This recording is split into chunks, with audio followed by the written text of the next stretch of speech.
여러분, 하갈이 누구입니까?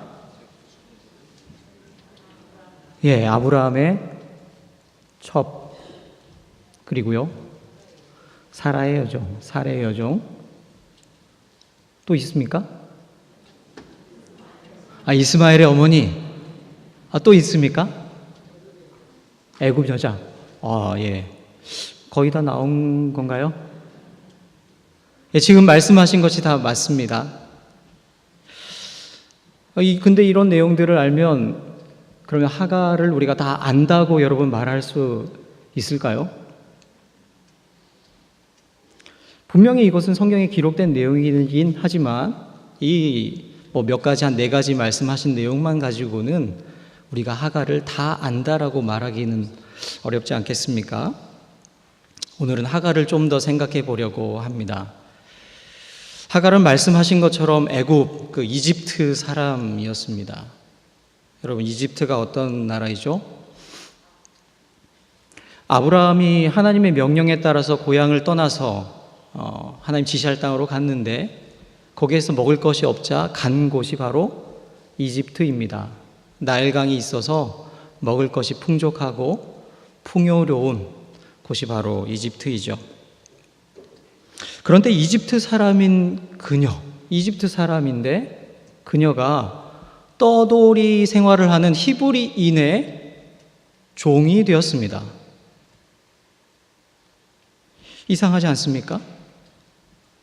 도대체 그녀에게는 어떤 사연이 있었길래 그 히브리인의 종이 되어야만 했을까요? 이집트 사람이 말이죠. 아마 이집트 사람임에도 히브리의 종이 된 것은 이집트 왕 바로가 아브라함에게 선물을 주었는데 아마 그 줄 때 이렇게 같이 간 것으로 생각이 되는데요.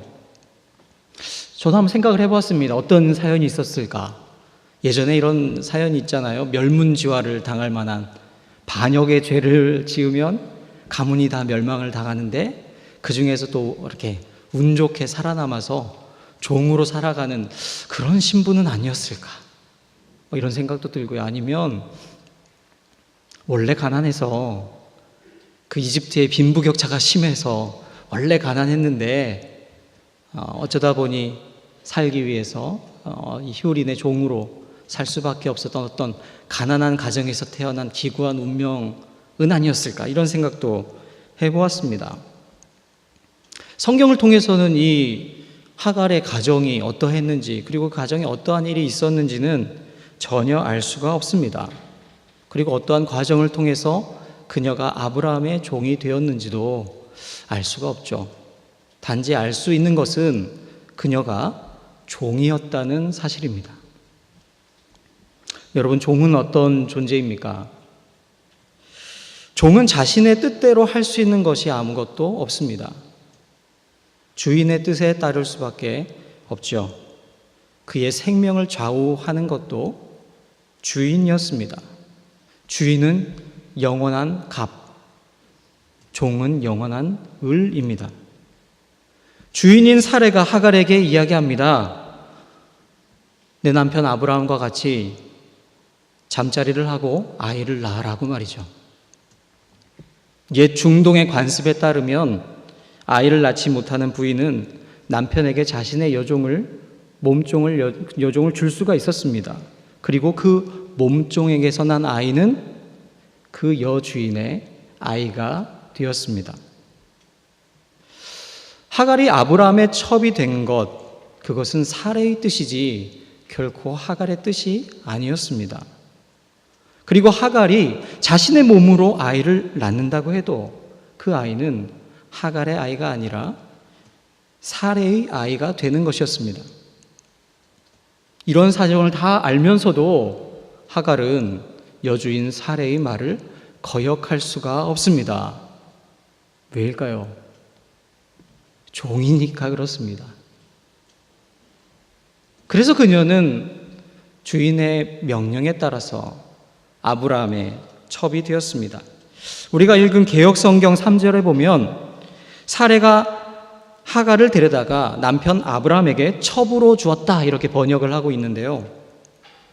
다른 성경 번역을 보면 첩 대신에 아내로 번역한 내용들이 많습니다. 그러니까 하갈을 아내로 부르든 첩으로 부르든 간에 사실 하갈과 사레를 비교한다면 비슷한 선상에 놓을 수 있겠습니까? 이름은 같이 부른다 하더라도 결코 같은 레벨이 될 수가 없는 것이죠.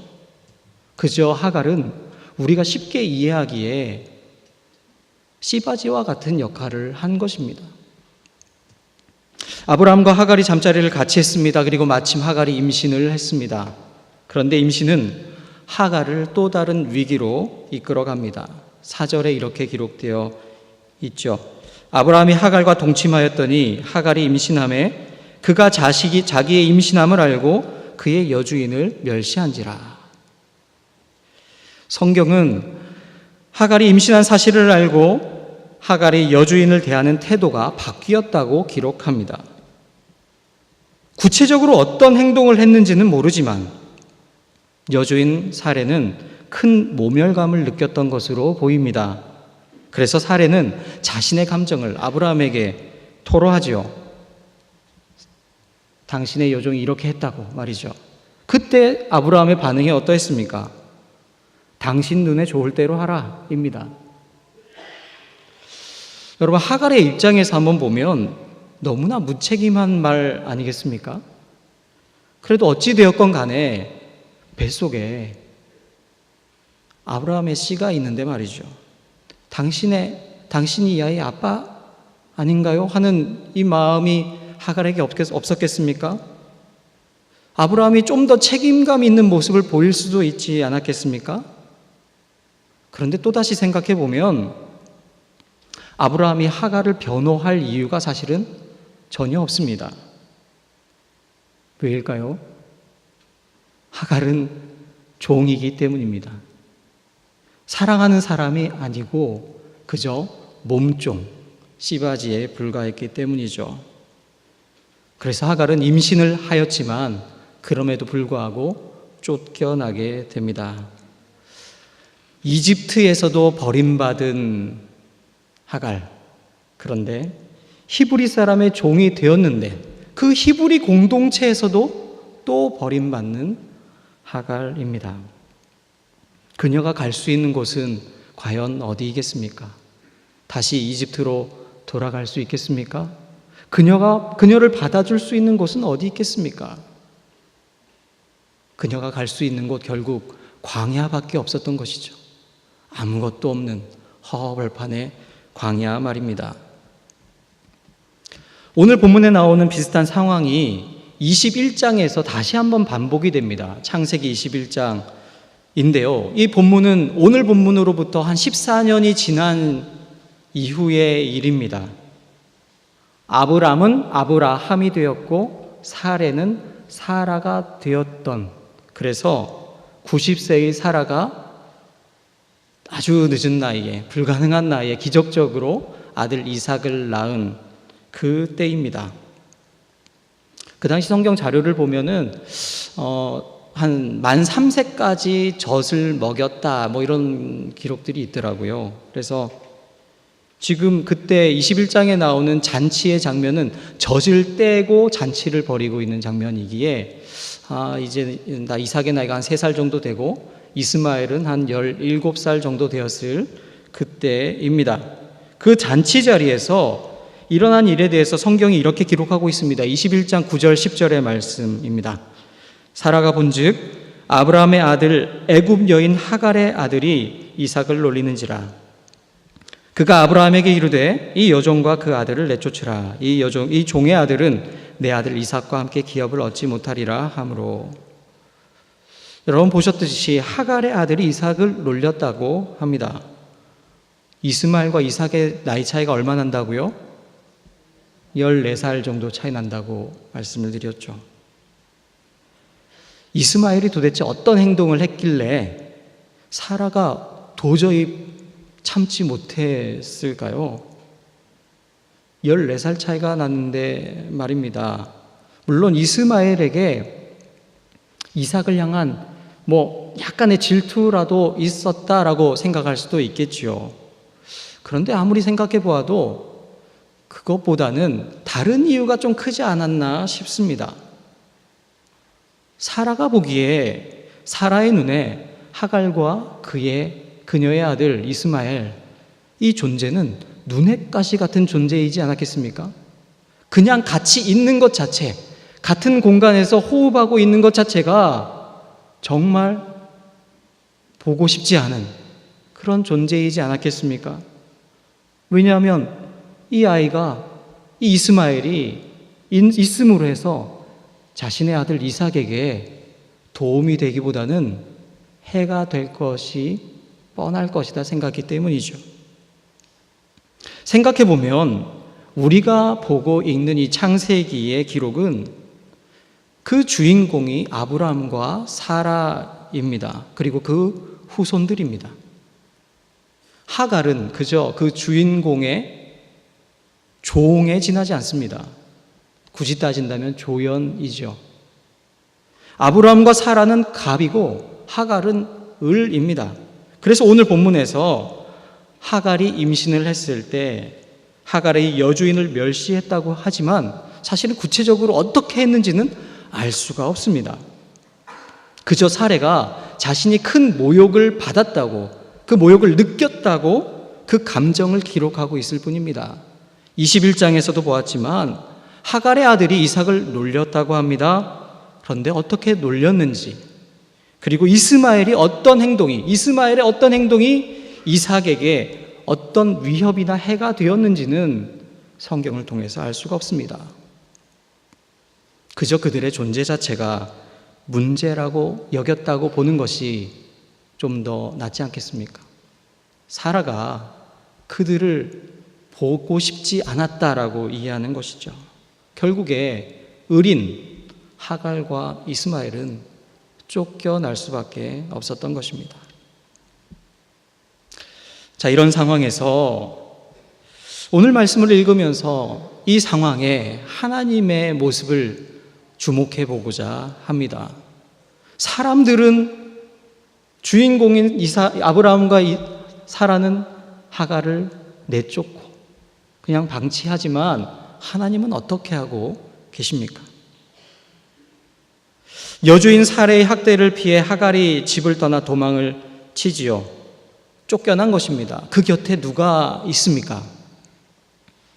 하갈의 곁에 아무도 없었습니다. 그녀가 간 곳이 광야라는 것이 그 주변에 아무도 없다라는 것을 보여주지 않습니까? 그런데 그렇게 광야에 홀로 떨어져 있는 그녀에게 하나님의 사자가 다가갑니다. 하나님께서 그녀에게 다가간 것입니다. 철저히 혼자였던 그녀. 하지만 하나님은 그녀를 혼자 두지 않으셨습니다. 사레가 버리고 아브라함도 버리고 그리고 아브라함도 전혀 관심을 가지지 않았지만 하나님은 여전히 하갈에게 관심을 가지고 계셨습니다. 그리고 하나님이 어떻게 하십니까? 하나님께서 하갈에게 말씀하십니다. 힘들겠지만 그래도 다시 돌아가야 너가 살 수 있다. 어떻게 보면 가장 현실적인 답을 하갈에게 해주신 것입니다. 문제 해결 방안을 알려주셨습니다. 그런데 그냥 돌아가도록 하지 않으십니다. 그냥 돌아가면 다시 과거로 돌아가는 것이겠지요. 하나님이 확실한 약속의 말씀을 주십니다. 그냥 이 상태로 돌아가지 아니하고 그녀가 다시 새 힘을 얻어서 미래에 대한 희망과 꿈을 가질 수 있도록 하십니다. 그 희망이 바로 하나님이 하갈에게 하시는 말씀입니다. 오늘 본문 10절과 11절 말씀 우리 한번 같이 읽어보겠습니다. 여호와의 사자가 또 그에게 이르되 내가 내 씨를 크게 번성하여 그 수가 많아 셀 수 없게 하리라. 여호와의 사자가 또 그에게 이르되 내가 임신하였은즉 아들을 낳으리니 그 이름을 이스마엘이라 하라. 이는 여호와께서 내 고통을 들으셨음이니라. 아멘. 여러분, 바로 이 말씀이 하갈에게 그녀의 미래와 그리고 그녀에게 새로운 생명을 불어넣어주는 하나님의 약속의 말씀이었습니다. 하나님은 하갈의 아이가 건강하게 태어날 것을 약속해 주신 것입니다. 지금 너가 이렇게 광야에 나와 있지만, 쫓겨나 있지만 이 아이는 분명히 건강하게 태어날 것이다. 그리고 뿐만 아니라 그 아이의 후손들이 번성하게 될 것이다 약속해 주십니다. 그리고 그 아이의 이름까지 지어주십니다. 그 아이의 이름이 무엇입니까? 이스마엘. 하나님께서 들으셨다. 하나님께서 들으셨다는 이름의 뜻입니다. 그 아이를 들어주셨습니다. 하갈의 신음소리를 들어주셨습니다. 하갈의 호소를 하나님이 듣고 계셨던 것입니다. 우리가 앞에서 잠깐 보았지만 똑같은 비슷한 본문인 21장에서 하갈이 두 번째로 쫓겨나지요.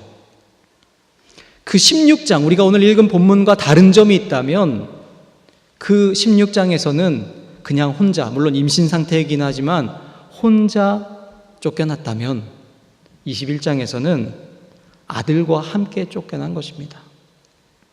그리고 아들과 함께 쫓겨나서 간 곳이 브엘세바 광야라 성경은 말합니다. 광야로 나아갔죠. 그리고 그곳에서 더 이상 살 수 없다고 호소합니다. 죽음의 문턱까지 이르렀습니다. 그런데 그때, 바로 그때에 하나님께서 이 하갈 모자에게 나타나십니다. 그리고 물을 주십니다. 생명의 물을 주시죠. 그리고 21장 20절에 이렇게 기록하고 있습니다. 하나님이 그 아이와 함께 계심에 그가 장성하여 광야에서 거주하며 활 쏘는 자가 되었다. 하나님이 그 아이와 함께 계셨다. 하나님이 하갈과 이스마엘을 버린 것이 아니었습니다. 사람들은 버렸지만, 사람들은 그와 그녀를 버렸지만 하나님은 그 사람들이 버린 그 사람들과 함께 계셨습니다. 하나님은 어려움에 처한 사람들이 버린 사람들, 살 길이 막막한 사람들, 광야에서 헤매는 목마른 사람들, 그들을 그냥 내버려 두지 않으십니다. 다른 사람들은 다 버릴지라도 하나님은 결코 버리지 않으십니다. 그리고 혼자 두지 않으십니다. 하나님이 찾아가시고 하나님이 그들 곁에 계시고 그들과 함께 계십니다. 하나님이 이스마엘 이름을 지어 주셨듯이 가장 깊은 절망 중에서 미래에 대한 꿈과 희망을 부여해 주십니다. 바로 그렇게 하시는 분이 바로 우리의 하나님이십니다. 이렇게 하갈은 절망적인 광야에서 하나님을 만나게 되지요. 여러분, 그 이후에 그녀가 보인 반응이 어떠합니까? 다시 오늘 본문으로 돌아와서 13절 말씀입니다. 하갈이 자기에게 이르신 여호와의 이름을 나를 살피시는 하나님이라 하였으니 이는 내가 어떻게 여기서 나를 살피시는 하나님을 배웠는고 함이라. 여러분, 하갈이 어떻게 합니까? 하나님의 이름을 부릅니다. 여러분, 하나님의 이름을 부르는 것이 그게 대단한 일이냐, 이렇게 여러분 표정들이 다 그러신데요. 일단 이 하갈이 부르는 하나님의 이름이 히브리어로 엘로이입니다. 나를 살피시는 하나님, 하나님, 살피시는 하나님, 엘로이. 그런데 여러분, 성경을 보면 누가 하나님의 이름을 불렀다고 여러분 생각이 드십니까? 하나님을 모르는 사람이 하나님을 부를 수 있습니까? 하나님과 가까운 사람들이 하나님을 부를 수 있습니다. 우리가 잘 아는 여호와 일의 하나님, 준비하시는 하나님, 누가 불렀습니까? 아브라함이 아들 이삭을 바치는 모리아 산에서 준비하시는 하나님을 만나고 그 하나님을 여호와 일의 하나님 불렀지요. 출애굽하던 과정에서 이스라엘 백성들이 여호와 라파 하나님을 부르게 됩니다. 치료하시는 하나님을 만났기 때문입니다. 여호와 니시 하나님을 부릅니다. 나의 깃발이 되시고 우리에게 승리를 주시는 하나님, 이스라엘 백성들, 하나님의 백성들이 부른 하나님의 이름입니다. 하나님의 선지자 에스겔이 여호와 삼마, 거기에 계신 하나님의 이름을 부릅니다. 거기에 계신, 함께 계신 하나님을 에스겔 선지자가 만났기 때문이죠. 하나님의 사람들이 그들이 경험한, 그들이 만난 하나님의 이름을 불렀고, 그리고 하나님은 기꺼이 그들이 부른 하나님의 이름을 성경에 남겨두어서 우리로 하여금 그 이름을 알도록 해 주셨습니다. 사람이 부르고 하나님이 또 부르게 하셨고, 그것을 인정해 주신 하나님과 사람 사이의 관계 속에서 일어난 하나님의 이름이라는 것이죠. 그런데 놀라운 것은 이집트 사람이자 여종에 불과한 이 하갈이, 이 여인이 하나님의 이름을 불렀고, 그녀가 부른 이 하나님의 이름이 성경에 기록되어 있다는 사실입니다. 존경받는 지도자도 아니고 선택받은 민족이라고 일컫는 이스라엘 백성도 아닌 그저 한 명의 여종에 지나지 않는 이 이방 여인이 경험한 하나님의 이름이 성경에 기록되어 있다는 것이죠. 그리고 하나님이 그렇게 불려지기를 허락하셨습니다. 그리고 그것으로 끝이 아니라 바로 그 하나님의 이름이 이스라엘의 지명 속에 남겨져 있다는 것이지요. 셈의 이름을 브엘, 라헤, 로이. 브엘라 헤로이, 그 우물을 보면서 사람들이 나를 살피시는 하나님, 그분이 살아계신 이의 우물, 거기에서 물을 마시는 사람들, 그 곳을 찾는 사람들, 그 우물을 보면서 무엇을 생각했겠습니까? 고통 중에 빠져 있고 절망에 빠져 있는 그 여종과 함께 하시면서 그녀를 보살펴 주신, 그녀를 돌봐주신 그 살아계신 하나님을 생각했던 것 아니겠습니까? 하나님은 기꺼이 여종에게 하나님 모습을 드러내 보여주셨습니다. 하나님은 단지 아브라함과 사라, 이삭의 하나님만이 아니었습니다.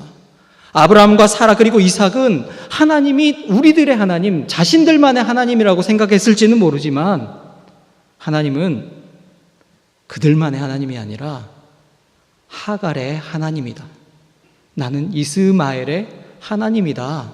이렇게 말씀하시며 이스마엘의 그리고 하갈의 하나님이 되어주신 것입니다. 여러분, 오늘 이 시대에 여종과 같은 사람들이 누가 있겠습니까? 혹시 우리들 중에 여종과 같은 상황에 있는 분들이 계십니까? 소외된 분들 말이죠. 사람들로부터 눈밖에 난 사람들 말입니다. 어쩌면 이 여종이라는 것은 그런 분들을 대표하는 이름입니다. 버림받고 또 버림받은 존재.